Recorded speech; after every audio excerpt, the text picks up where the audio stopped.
বাস্তুশাস্ত্রের কিছু টিপস। বৃহস্পতিবার ছাড়া প্রত্যেক দিন ঘরে সামুদ্রিক লবণ দিয়ে পোঁছা লাগান। এতে বাড়ির সুখ শান্তি সমৃদ্ধি অটুট থাকে। বিছানার সামনে আয়না কখনো লাগাবেন না।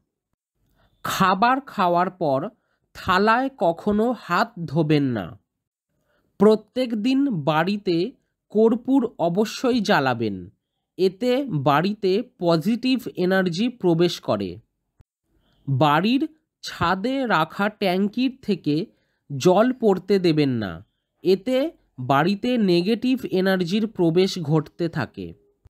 বাস্তু নিয়ম মেনে ঠাকুরঘর বানানো উচিত। আর ঠাকুরঘরে একই দেবী দেবতাদের একের বেশি ছবি বা মূর্তি রাখতে নেই। আলমারি বা তিজোরিতে হলুদের কিছু টুকরো এবং কিছু চালকে হলুদ লাগিয়ে কোনো হলুদ কাপড়ে বেঁধে রাখুন। এতে ধনসম্পত্তি বৃদ্ধি ঘটে।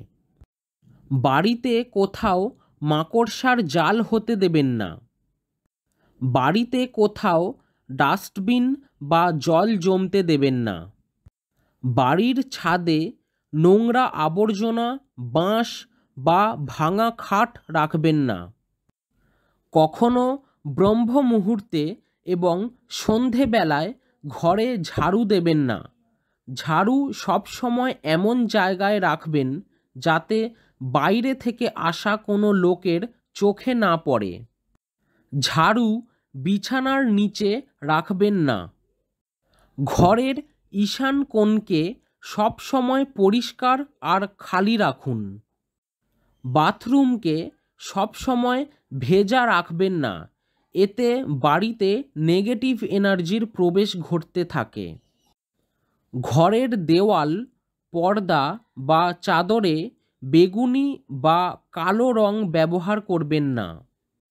নিজের বেডরুমে কখনো ঠাকুর দেবতার ফটো লাগাবেন না। লোহার খাটে ঘুমানো উচিত নয়। এতে স্বাস্থ্যহানি হতে পারে। রবিবারে কখনো তুলসী গাছে জল ঢালতে নেই। দক্ষিণ পূর্ব দিশার কোণে সবুজে পরিপূর্ণ কোনো ছবি লাগান।